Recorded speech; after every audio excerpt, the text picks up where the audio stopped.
오늘은 주님 오심을 기다리는 대강절 마지막 주일입니다. 우리에게 구원의 은총을 베푸시기 위해 이 땅에 오셨는데 그 은혜가 어떤 은혜인지를 마태복음 20장의 포도원 품꾼 비유를 통해 살펴보고자 합니다. 성도 여러분, 오늘 함께 읽은 포도원 품꾼 이야기, 잘 알고 있는 이야기지만 읽을 때마다 황당하다는 생각 들지 않습니까? 만약 여러분이 새벽 6시에 출근해서 하루 종일 열심히 일했는데 늦게 와서 1시간 일한 사람과 똑같은 일당을 받는다면 불공평하다는 생각이 들지 않겠습니까? 우리가 살고 있는 세상에서 이러한 일이 일어난다면 분명 소송을 당했을 것입니다. 하나님은 상식적인 분이십니다. 콩 심은 데 콩나게 하시지 팥나게 하시지 않습니다. 씨앗을 심지도 않았는데 30배, 60배, 100배의 열매를 맺게 하시지 않습니다. 심은 대로 거두게 하시고 땀 흘린 만큼 그 대가를 누리게 하십니다. 세상에서 일어나는 대부분의 일들은 예측이 가능합니다. 그렇지 않으면 세상은 혼란과 무질서로 빠져들게 될 것이고 이것은 하나님께서 일하시는 방식이 아닐 것입니다. 하지만 우리가 생각해야 할 것이 하나 더 있어요. 하나님은 상식에 매여 있지 않은 분이기도 하다는 것입니다. 우리가 생각하는 합리적이고 상식적인 것을 하나님은 뛰어넘으실 때가 많습니다. 포도원 품꾼 이야기도 그 중에 하나인데요. 예수님은 왜 우리의 상식에서 벗어나는 포도원 품꾼 이야기를 하시는 것일까요? 무엇을 말씀하시기 위해서 이 비유를 들고 계시는 것이겠습니까? 이 비유는 하나님의 나라에 대한 비유입니다. 천국은 마치 품꾼을 얻어 포도원에 들어보내려고 이른 아침에 나간 집주인과 같으니 천국은 집주인과 같다. 천국의 비유입니다. 하나님의 나라가 어떠한 나라인지를 설명하기 위해서 예수님께서 드신 여러 비유들 중 하나인데 이 비유를 읽어보면 하나님의 나라는 어떤 나라입니까? 공정하지 않은 나라입니다. 초등학교 산수 수준에도 미치지 못하는 황당한 계산이 먹히는 나라입니다. 새벽 6시에 온 일꾼이나 9시에 온 일꾼이나 12시에 온 일꾼이나 5시에 온 일꾼, 저녁 5시에 온 일꾼이나 똑같이 주면 이건 산수, 초등학교 산수로도 안 되잖아요. 무슨 특별한 이유가 있어서 이런 식으로 설명하시는 것이겠습니까? 무슨 특별한 목적이 있어서 우리 생각에는 황당하고 불합리하고 불공정한 모습으로 하나님 나라를 설명하시는 것이겠습니까? 그것은 하나님 나라는 오직 은혜로만 들어가는 나라인데 하나님은 우리의 행위와 공로에 비례해서 은혜를 베푸시는 분이 아니라는 것을 이 비유를 통해서 말씀하고 계시는 것입니다. 이 비유의 핵심은 일한 만큼의 대가를 받아야 하는 것이 아니라 하나님 나라에 들어가 있다는 것 자체가 중요하다는 거예요. 새벽 6시가 되었든 아침 9시가 되었든 12시가 되었든 오후 5시가 되었든 이 사람들이 포도원이라는 곳에 들어갈 수 있었다는 것 그 자체가 중요하다는 것입니다. 본문 말씀을 잘 보십시오. 품꾼들을 누가 불렀습니까? 누가 뽑았습니까?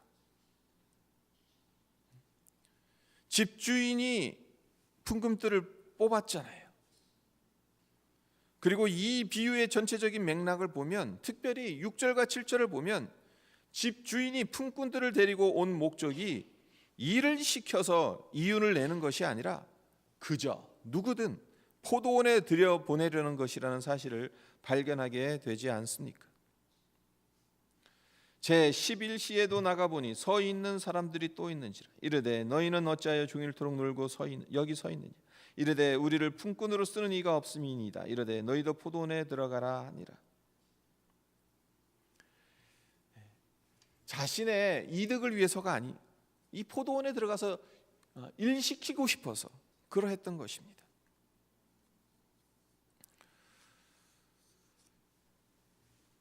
제가 애리조나 투선에서 사역을 했을 때 교회를 건축했어요. 근데 그때 건축하면서 뭐 예산이 부족하니까 직접 그 일들을 다 대부분 감당을 했었거든요. 근데 7월, 8월이면 투산의 낮 최고 기온이 45도가 넘습니다. 그러니까 그냥 나가면 큰일 나요. 그래서 한낮에 바깥에서 일을 한다는 것은 생각을 할 수가 없습니다. 그래서 보통 여름에는 해가 뜨기 전 새벽에 일을 시작해서 오전 10시쯤에는 끝내야 합니다. 그런데 교회 건축이 다 끝나가는 무렵에 공사하면서 나온 쓰레기들을 처치해야 하는데 콘크리트와 여러 잡다한 쓰레기들을 분리해서 따로 수거하는 것이 엄두가 나지 않는 겁니다. 힘께나 쓰는 장정들이 서너은 있어야 되겠길래 멕시코인들이 많이 몰려있는 홈디포 앞에 갔습니다. 네, 그곳에 십수 명이 모여 있었는데 교회에서 필요한 사람은 4사람이었기 때문에 그래서 4사람 골라서 일터로 데리고 왔어요. 제가 선택한 사람들 뭐가 그렇게 좋은지 연신 웃으면서 저를 뒤따라 오더라고요. 일거리가 생겼으니까 신이 난 거죠. 어쩌면 오늘 하루 공칠 수도 있었는데 제 눈에 띄어서 일하게 되고 돈을 벌 수 있게 되었으니까 기뻤던 것입니다. 참 어떻게 보면 하루 벌어서 하루 먹는 희망이라고는 전혀 없는 인생인데도 그날의 일거리가 있다라는 것으로 얼굴에 미소가 넘치는 그들을 보면서 누가 더 행복한 삶을 살아가고 있는지 헷갈리더라고요.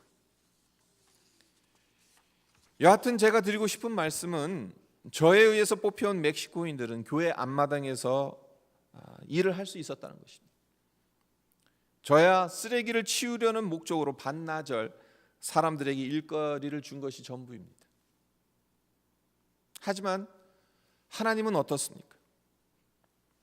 하나님 나라에 들어가게 하기 위해서 거리에 있는 모든 사람들에게 일거리를 일부러 주신다는 것. 하나님은 우리를 구원하기 위해서, 우리를 하나님 나라에 들이시기 위해서 우리의 행함이나 조건 그리고 능력과 상관없이 모두 동일하게 은혜를 베푸시는 분입니다.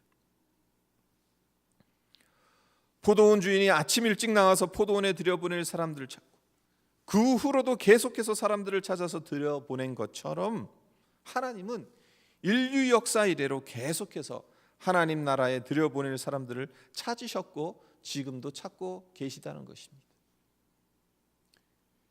그러니까 여기 비유에서 말하는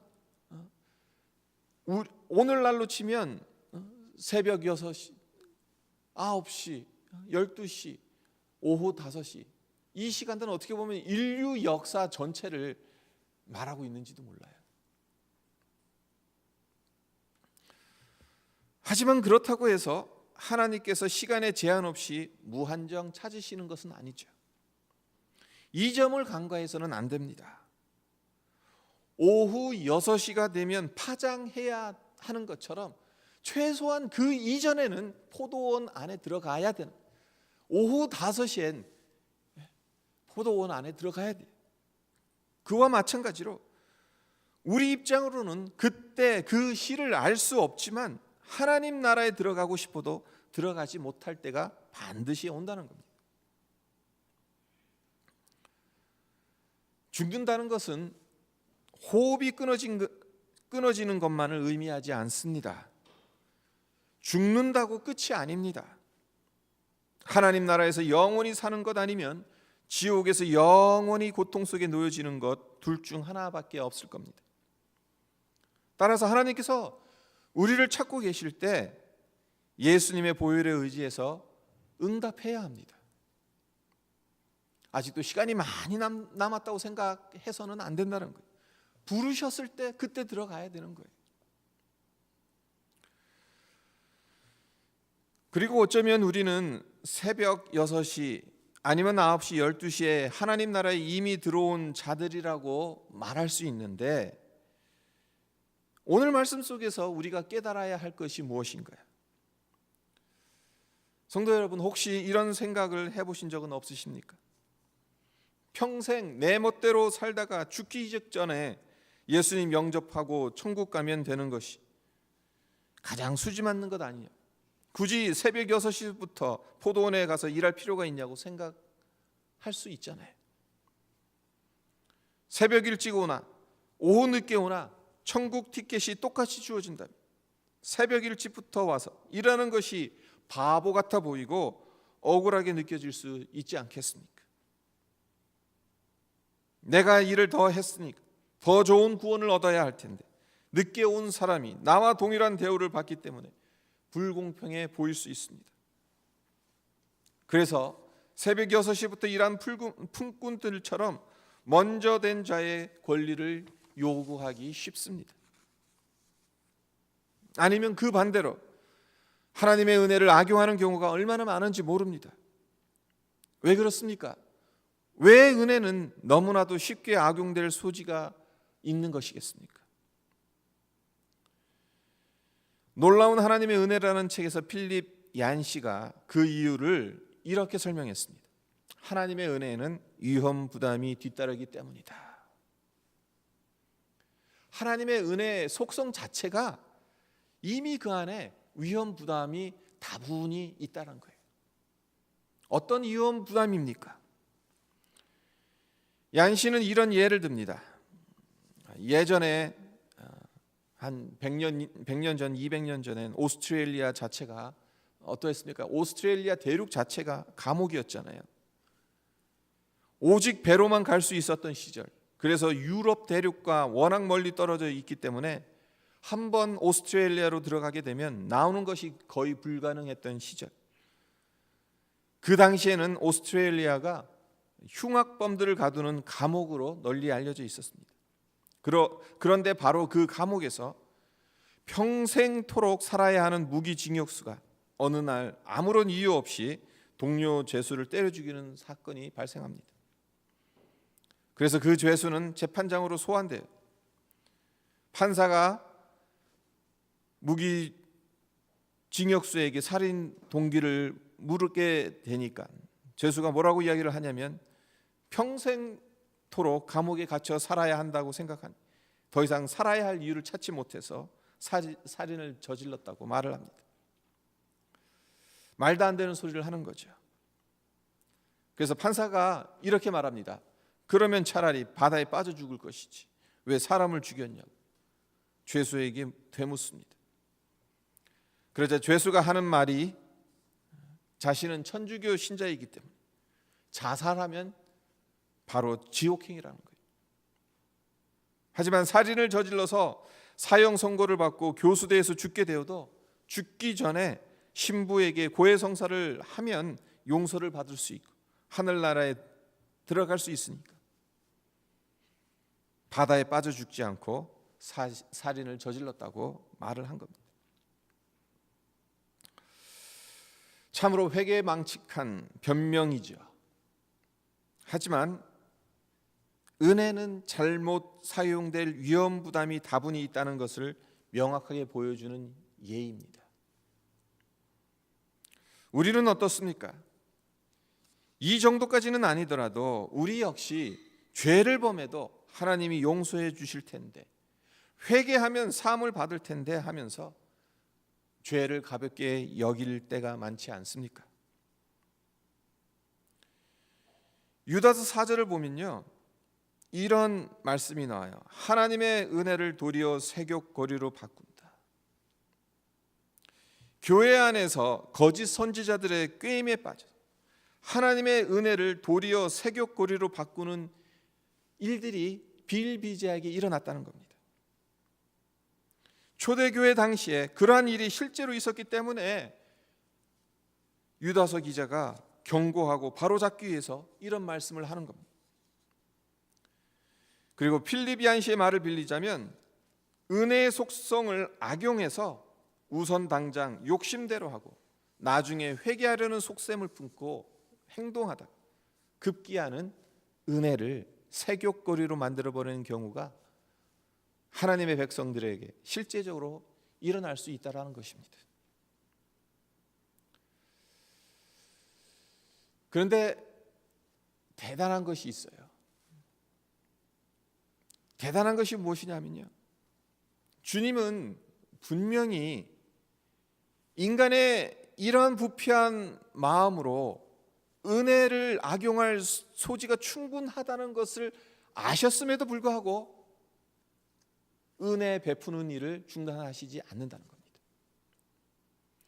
죄 짓고 나서 회개의 카드를 꺼내들면 용서받을 수 있다는 것을 악용할 소지가 다분한데도 주님께서는 은혜 외에 다른 것을 첨가하시지 않았다는 거예요. 사실 용서를 구하기도 전에 사전에 공공연하게 선포하는 것 얼마나 위험천만한 일인지 모릅니다. 당신 회개하면 용서받을 수 있어. 벌써 사유하심의 은혜가 당신에게 있을 수 있다. 미리 선포해 놓은 거예요. 십자가에서 미리 다 성취해 놓은 거예요. 얼마나 위험천만한 일입니까? 그것 가지고 악용할 소지가 많은데. 우리 인간들 생각 같으면 이런 부작용이 일어나지 않게 하기 위해서 여러 가지 제도적 장치들을 마련해 놓았을 것입니다. 가령 새벽 6시에 와서 일해도 중간에 딴짓하면 품삯을 깎아버린다든지, 먼저 온 사람들에게 더 좋은 조건의 대우를 해준다든지 그렇게 했겠죠. 그러나 주님은 하나님의 나라를 모든 인간에게 동일하게 베푸시는 은혜를 고집하십니다. 하나님은 의인이든 악인이든 상관없이 비를 내려주시고 햇볕을 비춰주시는 분입니다. 언제 포도원에 들어왔느냐가 중요한 것이 아니라 포도원에 들어왔는지를 중요하게 보시는 분입니다.